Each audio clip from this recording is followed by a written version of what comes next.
नमस्कार दोस्तों, YouTube के हिस्ट्री अड्डा चैनल पर मैं डॉक्टर दिवाकर मिश्रा एक बार फिर आप सभी का स्वागत करता हूं। दोस्तों, एक ब्रेकिंग न्यूज़ है जो रिलेटेड है यूपी में असिस्टेंट प्रोफेसर भर्ती परीक्षा से रिलेटेड। दोस्तों, आज उच्चतर शिक्षा सेवा आयोग द्वारा विज्ञापन संख्या 50 जारी हो गया है। यह विज्ञापन संख्या 50 अभ्यर्थियों के बीच में बहुप्रतीक्षित था, काफ़ी दिनों से इसका इंतजार था। चलिए जानते हैं इस विज्ञापन से जुड़े हुए कुछ महत्वपूर्ण बिंदु जो आपको आवेदन करते समय जानने आवश्यक हैं। तो दोस्तों, आपके स्क्रीन पर है उत्तर प्रदेश उच्चतर शिक्षा सेवा आयोग द्वारा आज जारी किया गया विज्ञापन संख्या 50 का संपूर्ण विवरण। सबसे पहले हम बात करते हैं डेट्स की। तो आयोग ने इस विवरण में या निर्देशिका में जो डेट्स दी गई है, रजिस्ट्रेशन प्रारंभ होने की डेट 25 फरवरी 2021 बतलाई जा रही है, जबकि फाइनल फॉर्म सबमिट करने की लास्ट डेट 27 मार्च 2021 है। हालांकि विज्ञापन संख्या 50 के लिए अभी रजिस्ट्रेशन प्रारंभ नहीं हो सका है। आयोग ने जो नई वेबसाइट लॉन्च की है उस पर अभी कार्य चल रहा है, वो अंडर मेंटेनेंस है। तो उम्मीद है कि बहुत ही जल्द हम सभी रजिस्ट्रेशन कर पाएंगे। यहाँ यह संभावना भी है कि आयोग इस डेट को आगे जरूर बढ़ाएगा। आगे बात करें तो एक विसंगति और नजर आ रही है इस विवरण में, जो कहा गया है कि समस्त जानकारियां हैं वो आपको आयोग की वेबसाइट पर मिलेंगी, लेकिन ये वेबसाइट आपकी पुरानी वाली है, जबकि विज्ञापन संख्या 50 से संबंधित सभी जानकारी आयोग के नई वेबसाइट पर मिलेगा, जहां आपको एडवर्टीजमेंट संबंधी जितनी भी जानकारी है, चाहे पदों की संख्या है, चाहे सिलेबस है आपके विषय का डाउनलोड करने के लिए, चाहे रजिस्ट्रेशन से लेकर के फाइनल सबमिट करने के लिए है। विज्ञापन संख्या 50 के लिए स्पेशली वेबसाइट बनाई गई है, जिस वेबसाइट को आप डिस्क्रिप्शन बॉक्स में दिए गए लिंक से भी ओपन कर सकते हैं। अगर आप फॉर्म भर रहे हैं और अब आगामी परीक्षा में बैठना चाहते हैं तो सबसे महत्वपूर्ण चीज़ जान लीजिए कि एक बार यदि आपने अपना आवेदन सबमिट कर लिया तो उसमें किसी भी प्रकार का कोई संशोधन नहीं किया जा सकेगा। एक मौका आपको आयोग जरूर देगा, फॉर्म के लास्ट डेट से पहले तक आप पुनः दोबारा आवेदन करेंगे यदि आपके फॉर्म में कोई गलती हो रही है तो। लेकिन साथ ही साथ यह भी ध्यान रखिएगा कि दोबारा आवेदन करने के समय आपको फी भी दोबारा से पे करनी होगी। आप अपने श्रेणी के अनुसार निर्धारित शुल्क दे करके ही संशोधित फॉर्म भर सकते हैं। आगे बात करें तो एक और चीज पर आयोग ने ज्यादा जोर दिया है, वो ये कि यदि आपने आवेदन पत्र में अपना डीओपी का उल्लेख नहीं किया तो भी आपका फॉर्म सबमिट नहीं हो पाएगा, या आप ओवर एज हो रहे हैं तो भी आपका फॉर्म किसी भी तरह से सबमिट नहीं होगा। इसके बाद बात करें सबसे महत्वपूर्ण, जैसा कि आप जानते हैं कि हस्ताक्षर फोटो और घोषणा पत्र पर भी अगर आपने हस्ताक्षर नहीं किए तो आपका आवेदन निरस्त मान लिया जाता है। लेकिन एक अन्य चीज भी है जो आयोग ने काफी क्लियर लिखा है कि ऑनलाइन आवेदन सबमिट हो जाने के पश्चात आयोग कार्यालय में अभ्यर्थी की श्रेणी, उपश्रेणी, जन्मतिथि, लिंग संबंधी कोई भी परिवर्तन स्वीकार्य नहीं होगा।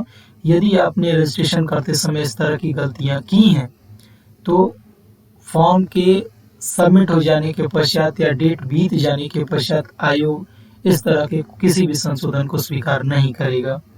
तो यदि आप फॉर्म भर रहे हैं तो वो ध्यान से भरिए, आपका जेंडर पुरुष का महिला और महिला का पुरुष न होने पाए, या फोटो गलत न होने पाए। अक्सर ऐसा देखा जाता है जब अभ्यर्थी साइबर कैफे वगैरह में फॉर्म सबमिट करते हैं तब इस तरह की गलतियां अक्सर देखने को मिलती हैं। तो इस बात का ध्यान रखिएगा कि आपके पास मौका बहुत कम ही रहता है, 4-5 सालों पर एक बार विज्ञापन जारी होता है और उस दौरान इस तरह की आप गलतियां करें तो वो क्षम्य नहीं होंगी। आगे बात करें तो आवेदन शुल्क की, तो सामान्य वर्ग हो, चाहे ईडब्ल्यूएस हो, चाहे ओबीसी हो, उनको 2000 रुपये शुल्क दिया है, जबकि एससी और एसटी जाति के अभ्यर्थी 1000 रुपये शुल्क दे करके अपना फॉर्म भरेंगे। और आगे बढ़े तो देखें, अगर रिक्तियों का विवरण की बात करें तो इतिहास विषय में कुल 34 पद हैं, जबकि प्राचीन इतिहास विषय में 23 पद हैं। एक पद महिला विद्यालय में भी आरक्षित है। ईडब्ल्यूएस की बात करें तो ईडब्ल्यूएस श्रेणी इतिहास में एक पद है और प्राचीन इतिहास विषय में कोई भी पद नहीं है AWS का। आगे देखें तो लास्ट आपकी जो मैक्सिमम एज होनी चाहिए वो 62 वर्ष है।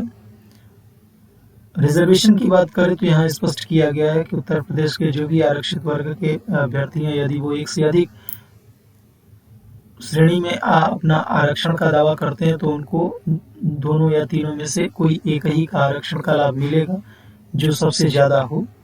और आगे बात करें तो यहाँ पर देखें, जैसा हमने कहा कि AWS वर्ग का अगर अभ्यर्थी है तो यदि वो उत्तर प्रदेश का है तभी उसका AWS सर्टिफिकेट काम आएगा, वरना नहीं आएगा। यानी अगर अन्य राज्य के अभ्यर्थी इसको अप्लाई कर रहे हैं तो वो सामान्य वर्ग में गिने जाएंगे। यहाँ यह भी महत्वपूर्ण है कि यह फॉर्म उत्तर प्रदेश के अतिरिक्त अन्य राज्यों के अभ्यर्थी भी भर सकते हैं सामान्य वर्ग के आधार पर। आगे बात करें क्वालिफिकेशंस की, तो आप सभी जानते हैं कि स्नातकोत्तर या मास्टर्स जो डिग्री है उसमें आपको 55% अंकों के साथ उत्तीर्ण होना चाहिए। और यदि आप आरक्षण का लाभ लेना चाहते हैं तब आपको यहाँ यह परसेंटेज आपका 5% रिलैक्सेशन या छूट मिलेगा। तो 50% आरक्षित वर्ग में यदि आपने PG किया है तो क्वालिफाई हो। इसके अतिरिक्त आपको UGC या CSIR द्वारा आयोजित परीक्षा, जिसको आप नेट के नाम से भी जानते हैं, वो भी क्वालिफाई करना अनिवार्य है। यदि आपने UGC नेट एग्ज़ाम नहीं क्वालिफाई किया है तो आपको विकल्प में UP सरकार द्वारा जो स्लेट या सेट एग्ज़ाम होता है उसको क्वालिफाई करना होगा इस फॉर्म को भरने के लिए। साथ ही साथ यदि आपने PhD डिग्री हासिल की है तो वो UGC के रेगुलेशन 2009 और 2016 के अकॉर्डिंग हो। इसके विषय में आगे हम बात करेंगे।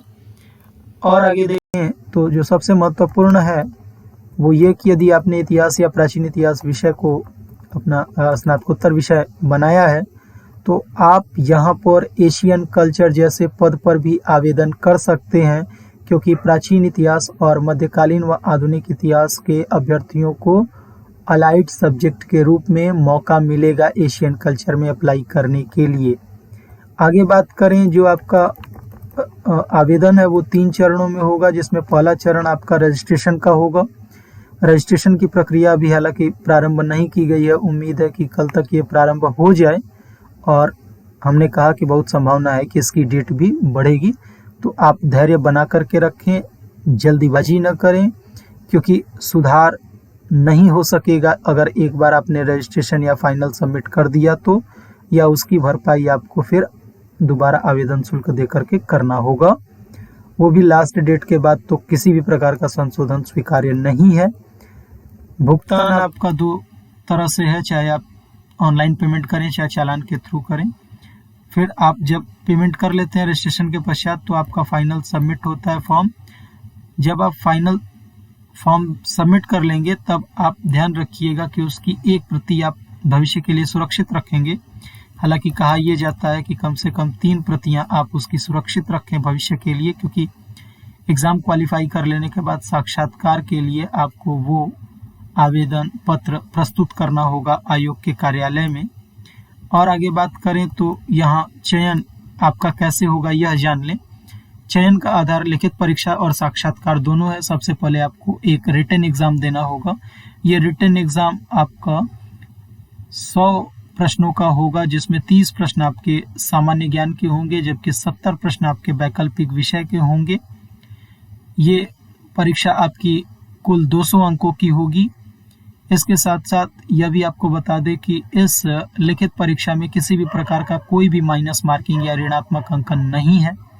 साथ ही साथ इस परीक्षा के जो भी आयोजन होगा वो आपका इलाहाबाद में होगा, यानी आप सभी का सेंटर इलाहाबाद में ही अलॉट किया जाएगा।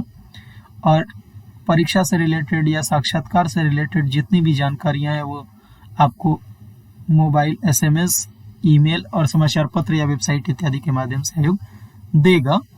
आगे बात करें तो सीटों को लेकर के है कि आप जब एग्ज़ाम क्वालिफाई कर लेते हैं और साक्षात्कार के लिए आप प्रस्तुत होते हैं तो आपसे कॉलेज का जो है प्रेफरेंस मांगता है। तो ये विवरण आप सेफ रखेंगे कि आप किस कॉलेज में ज्वाइन करना चाहते हैं, तो ये महत्वपूर्ण रहेगा। किस कॉलेज में कितनी सीटें हैं ये बताया गया है, इस पर हम बात नहीं करेंगे। ये तो आप PDF में जब आप इसको डाउनलोड कर लेंगे तो बाकायदा आराम से बैठ करके देखिएगा।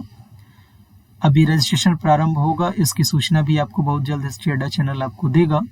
तब तक आप सभी को धन्यवाद। Thank you for watching history अड्डा।